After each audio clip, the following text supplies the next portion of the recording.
Hello students, আমি সুদীপ্তাস ক্লাসরুমে সকলকে স্বাগত জানিয়ে আজকের বিষয়টি শুরু করব। আজকের বিষয় হলো প্রাণী হরমোন।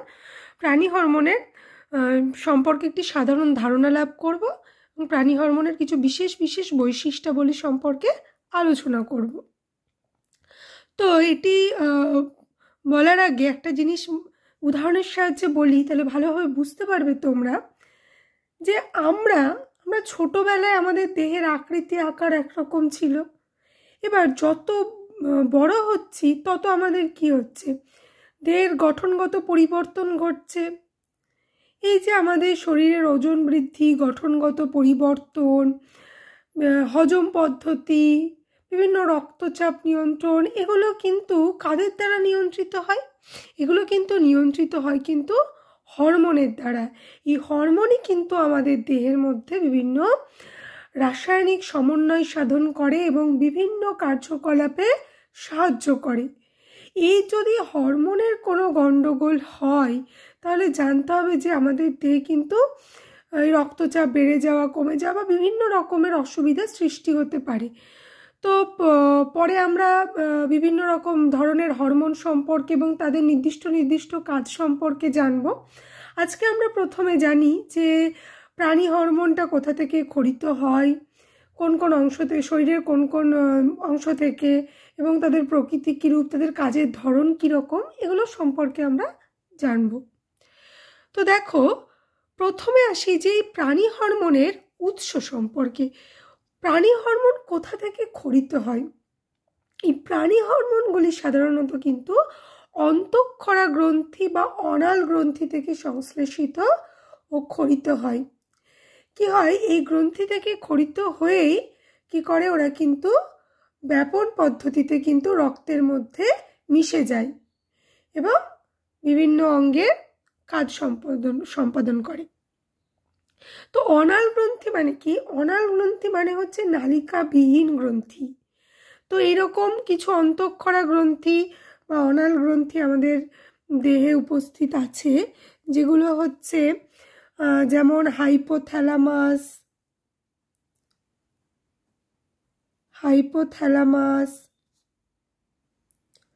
পিটুইটারি, অ্যাড্রিনালিন, থাইরয়েড ইত্যাদি এরকম অনেক গ্রন্থি আছে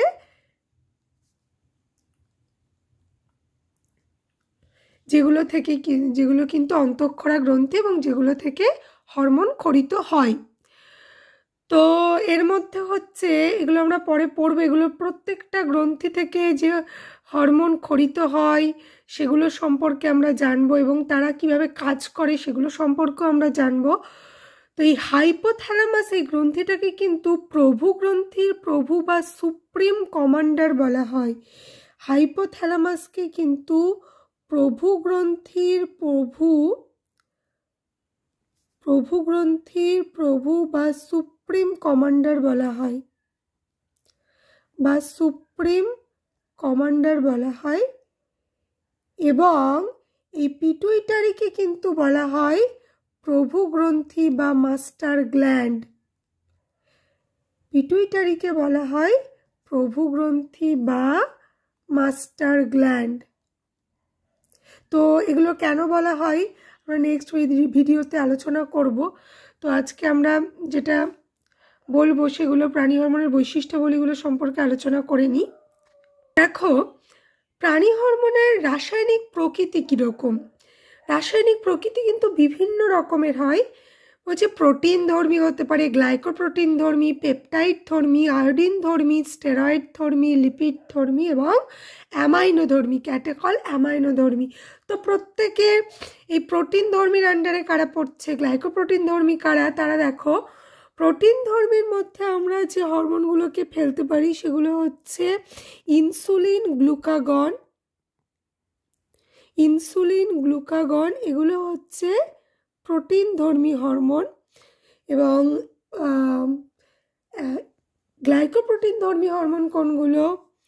FSH, TSH, LH, FSH, এগুলোর ফুল ফর্ম কি? FSH হচ্ছে ফলিকল স্টিমুলেটিং হরমোন, TSH হচ্ছে থাইরয়েড স্টিমুলেটিং হরমোন, LH হচ্ছে লিউটিনাইজিং হরমোন। তো এই হরমোনগুলো সম্পর্কে আমরা পরে ডিটেলসে পড়বো, শুধু একটু নামগুলো জেনে রাখো এখন। এরপরে আসছে দেখো পেপটাইড ধর্মী। পেপটাইড ধর্মী কি? সিক্রেটিন, অক্সিটোসিন, সিক্রেটিন, অক্সিটোসিন,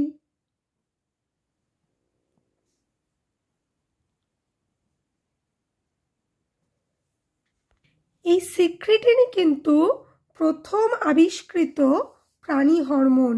তাহলে প্রথম আবিষ্কৃত প্রাণী হরমোন কোনটি? সিক্রেটিন। তাহলে এটা কিন্তু একটা শর্ট নোট, প্রথম আবিষ্কৃত প্রাণী হরমোন হচ্ছে সিক্রেটিন। এবার আসি আয়োডিন ধর্মী। আয়োডিন ধর্মী কোনগুলো? থাইরক্সিন। আয়োডিন ধর্মী একটি হরমোন হচ্ছে থাইরক্সিন। এবার দেখো স্টেরয়েড ধর্মী। স্টেরয়েড ধর্মীর মধ্যে আমরা কাদেরকে রাখতে পারি? টেস্টোস্টেরন, ইস্ট্রোজেন, টেস্টোস্টেরন, ইস্ট্রোজেন, এগুলো কিন্তু স্টেরয়েড ধর্মী। এবার নেক্সট আসছে লিপিড ধর্মী। লিপিড ধর্মীর মধ্যে আমরা ফেলতে পারি প্রোস্টাগ্ল্যান্ডিন, প্রোস্টাগ্ল্যান্ডিন, প্রোস্টাগ্ল্যান্ডিন। এরপরে আসছে ক্যাটেকল অ্যামাইনোধর্মী। অ্যামাইনোধর্মীর মধ্যে পড়ে হচ্ছে অ্যাড্রিনালিন, নর অ্যাড্রিনালিন, এই হরমোনগুলি। অ্যাড্রিনালিন, নর অ্যাড্রিনালিন, এই হরমোনগুলি। তো এগুলো আমরা প্রত্যেকটার নাম জানলাম এবং এদের কাজ, এদের উৎস, এদের প্রকৃতি, এগুলো সম্পর্কে পরে আমরা ডিটেলস আলোচনা করব। তো এই গেল হচ্ছে আমাদের প্রাণী হরমোনের উৎস এবং রাসায়নিক প্রকৃতি কিরূপ সেই সম্পর্কে ধারণা। নেক্সট আসি এর পরিবহন পদ্ধতি সম্পর্কে। তো কিভাবে হরমোনটা পরিবাহিত হয় সারা দেহে? তো হরমোনটা অন্তঃক্ষরা, দেখো আমি অ্যারো দিয়ে বোঝানোর চেষ্টা করছি। হরমোনটা অন্তঃক্ষরা গ্রন্থি থেকে কি পদ্ধতিতে নিঃসরিত হয়? ব্যাপন পদ্ধতিতে। এবং ব্যাপন পদ্ধতিতে নিঃসরিত হয়ে কি করে? রক্তে মেশে এবং সংবহনতন্ত্রের মাধ্যমে কি হয়? সারা দেহে সংবাহিত হয়। তাহলে এই হচ্ছে তার পরিবহন পদ্ধতি। এবং এই হরমোনটা কিভাবে কাজ করে এবং তার পরিণতি কি হয়, দেখো নেক্সট পয়েন্ট। এটা কি হবে? এটা হচ্ছে হরমোন তো এক ধরনের রাসায়নিক অণু হিসেবে কাজ করে। এই হরমোন রাসায়নিক অণু হিসেবে যে কোষ বা কলা বা অঙ্গের কাজ করবে, সেই টার্গেট কোষ, কলা বা অঙ্গের গ্রাহক প্রোটিনের সঙ্গে যুক্ত হবে এবং তারপরে সিগন্যাল ট্রান্সডাকশন পথকে সক্রিয় করবে এবং সক্রিয় করার পরে নির্দিষ্ট কোষে বা কলায় বিভিন্ন কাজ সংগঠিত হবে এবং কাজের পর এবং কাজ সংগঠিত হওয়ার পর সেটা একটা রাসায়নিক সমন্বয় সাধন করবে। করার পরে প্রাণী হরমোনগুলো কিন্তু বিনষ্ট হয়ে যাবে। আমরা জানি যে হরমোন কাজের পরে বিনষ্ট হয়ে যায় বা অন্য কোনো যৌগে পরিণত হয় এবং তারপরে ইউরিনের মাধ্যমে কিন্তু দ্রুত দেহ থেকে নির্গত হয়ে যায়। তাহলে এইভাবে কিন্তু হরমোন কাজ করে এবং হরমোনের এইভাবে কিন্তু পরিণতি লাভ ঘটে। এবার নেক্সট আসছি দেখো বাহক রূপে হরমোন। বাহক রূপে হরমোন কীভাবে কাজ করে? আমরা জানি হরমোনকে কি বলা হয়? রাসায়নিক বার্তাবাহক বা কেমিক্যাল মেসেঞ্জার বা রাসায়নিক সমন্বয়ক এগুলি বলা হয়। তো কিভাবে? দেখো একটি অ্যারো দিয়ে ওয়ার্ড ডায়াগ্রামের মাধ্যমে বোঝানোর চেষ্টা করেছি। প্রথমে দেখো বলছে হরমোন কি করে? টার্গেট কোষের কোষপর্দাস্থিত বাহক প্রোটিনের সঙ্গে কিন্তু যুক্ত হয় এবং যুক্ত হওয়ার পরে হরমোন গ্রাহক যৌগ গঠন করে। এই যৌগ গঠন করার পরে কি করে? এক ধরনের উৎসেচককে সক্রিয় করে। কি উৎসেচক? অ্যাডিনাইন সাইক্লেস নামক উৎসেচকের সক্রিয়করণ ঘটে এবং সক্রিয়করণ ঘটার পরে কি করে? এটা CAMP গঠন, সিএমপি কি? Cyclic adenosine monophosphate. এর ফুল ফর্ম হচ্ছে cyclic adenosine monophosphate. Cyclic adenosine monophosphate গঠন করবে। তো এটা আবার কি করবে? এটা কোষে অবস্থিত বিভিন্ন প্রোটিন কাইনেজকে সক্রিয় করবে এবং করার পর কোষের মধ্যে কিন্তু বিভিন্ন বিপাক কাজ নিয়ন্ত্রণ করবে। তাহলে দেখো, এটা কিন্তু খুব সোজাভাবে একটা বোঝানোর চেষ্টা করেছি, যে আশা করি বুঝতে পারছো যে হরমোন কি করছে। প্রথমে একটা টার্গেট কোষের বাহক প্রোটিনের সঙ্গে যুক্ত হবে, তারপরে হরমোন গ্রাহক যৌগ গঠন করবে, তারপরে এই হরমোন গ্রাহক যৌগটা অ্যাডিনাইন সাইক্লেসকে সক্রিয় করবে এবং সাইক্লিক অ্যাডিনোসিন মনোফসফেট গঠন করবে, এবং এটি আবার কোষ পর্দায় অবস্থিত বিভিন্ন প্রোটিন কাইনেজকে সক্রিয় করবে এবং তারপরে কোষের বিভিন্ন বিপাক কাজ কিন্তু নিয়ন্ত্রিত হবে। তো এই যে হরমোনকে আমরা কি বলি? কেমিক্যাল মেসেঞ্জার বলি। এই হরমোন কিন্তু ফার্স্ট মেসেঞ্জার হিসেবে কাজ করে বা প্রথম দূত হিসেবে কাজ করে, আর এই সিএএমপি হচ্ছে কিন্তু সেকেন্ড মেসেঞ্জার হিসেবে কাজ করে বা দ্বিতীয় দূত হিসেবে কাজ করে। তাহলে আমরা কি জানলাম? যে হরমোন হচ্ছে কিন্তু ফার্স্ট মেসেঞ্জার, আর সাইক্লিক অ্যাডিনোসিন মনোফসফেট হচ্ছে সেকেন্ড মেসেঞ্জার।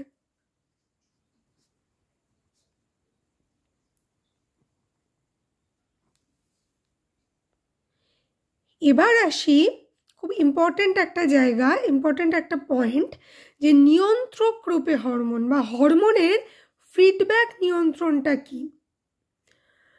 হরমোনের ফিডব্যাক নিয়ন্ত্রণটা কি? দেখো, দু ধরনের ফিডব্যাক নিয়ন্ত্রিত হয়। একটা হচ্ছে ধনাত্মক বা পজিটিভ ফিডব্যাক কন্ট্রোল, একটা হচ্ছে নেগেটিভ ফিডব্যাক কন্ট্রোল বা ঋণাত্মক ফিডব্যাক নিয়ন্ত্রণ।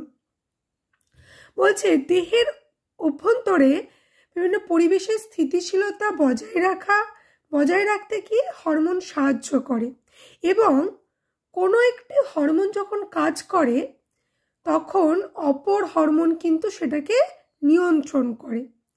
তো উদাহরণের সাহায্যে বললে বুঝবে, যে যেমন আমাদের দেহে কি হয়, রক্তে থাইরক্সিনের পরিমাণ, থাইরক্সিনটা কি? থাইরয়েড গ্রন্থি থেকে ক্ষরিত হয়। থাইরক্সিনের পরিমাণ যদি স্বাভাবিকের তুলনায় কমে যায়, তাহলে কি করে?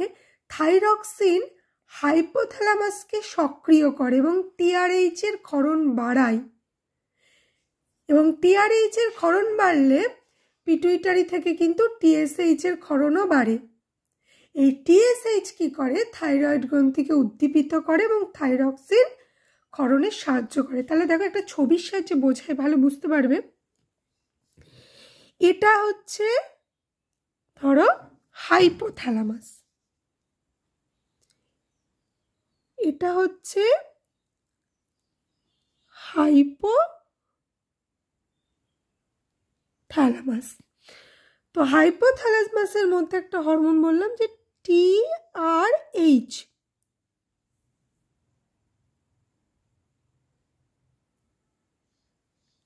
এবার টিআরএইচ কোথায় থাকছে? হাইপোথ্যালামাসে।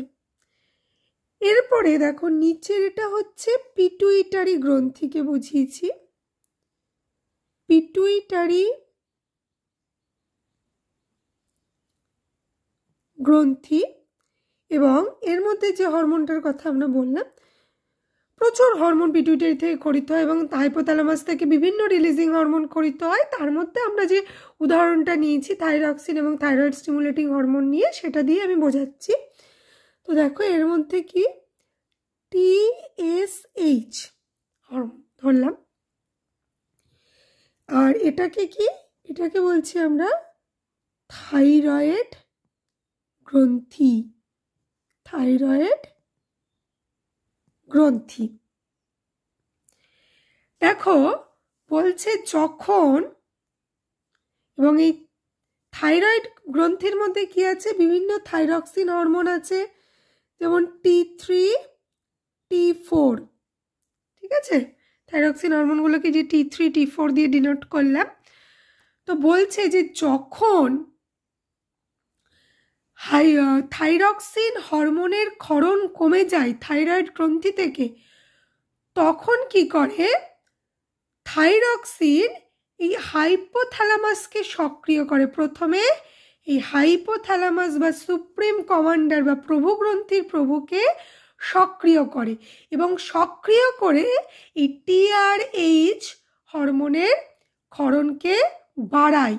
এবং এই হরমোনটি আবার দেখো অ্যারো দিয়ে বুঝিয়েছি, থাইরয়েড স্টিমুলেটিং হরমোনের ক্ষরণকে বাড়ায়। এবং এই থাইরয়েড স্টিমুলেটিং হরমোন তখন কি করে যে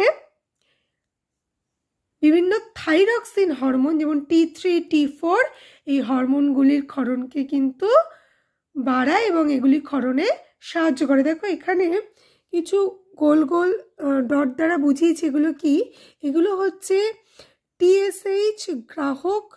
এই পোর্শনটা হচ্ছে TSH গ্রাহক রূপে কাজ করছে এবং TSHকে গ্রহণ করছে, যাতে TSHটা এই থাইরয়েড গ্রন্থি থেকে থাইরক্সিন হরমোন ক্ষরণে সাহায্য করে। তাহলে এটা গেল কিন্তু আমাদের পজিটিভ ফিডব্যাক নিয়ন্ত্রণ বা ধনাত্মক ফিডব্যাক নিয়ন্ত্রণ। দেখো এবার এই T3 T4 হরমোনগুলো কি রক্তে মিশে যাবে, থাইরয়েড গ্রন্থি থেকে ক্ষরিত হয়ে রক্তে মিশে যাবে এবং তার কাজ করবে। তো এটা গেল ধনাত্মক ফিডব্যাক নিয়ন্ত্রণ, এটা নিশ্চয়ই বোঝাতে পারলাম।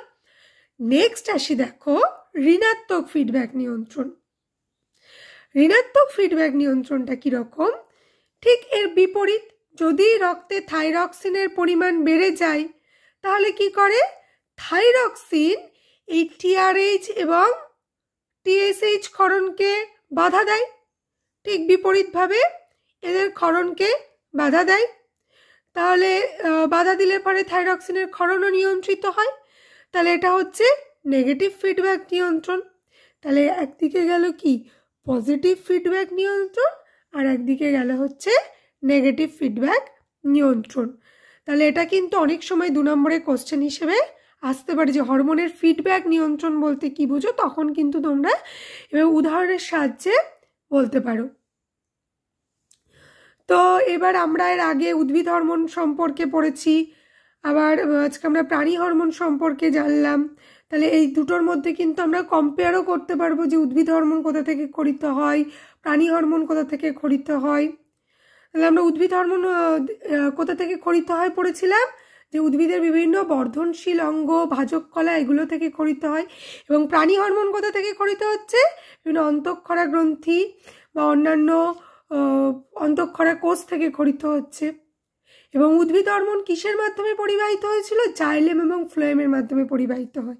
এবং প্রাণী হরমোন রক্তলসিকার মাধ্যমে পরিবাহিত হয়। তাহলে রাসায়নিক প্রকৃতি কীরকম, উদ্ভিদ হরমোনের অম্লধর্মী বা ক্ষারধর্মী, আর প্রাণী হরমোন প্রোটিন, স্টেরয়েড, লিপিড ইত্যাদি এগুলো ধর্মী। তাহলে এইভাবে আমরা কিন্তু দুটোর মধ্যে তুলনাও করতে পারবো। আর এই যে কিভাবে কোন কোন কাজ নিয়ন্ত্রণ করছে, কোন কোন হরমোন এবং কোন কোন হরমোন কোথা থেকে ক্ষরিত হচ্ছে, এগুলো আমরা নেক্সট ভিডিওতে জানবো। তো আজকে এটুকু থাকলো, আশা করি তোমরা বুঝতে পেরেছো। যদি কোনো জায়গায় বুঝতে অসুবিধা হয় কমেন্ট বক্সে কমেন্ট করবে, আমি চেষ্টা করব সেগুলোর অ্যান্সার দেওয়ার। তো ভিডিওটি ভালো লেগে থাকলে প্লিজ লাইক, শেয়ার এবং চ্যানেলটিকে সাবস্ক্রাইব করবে। Thank you.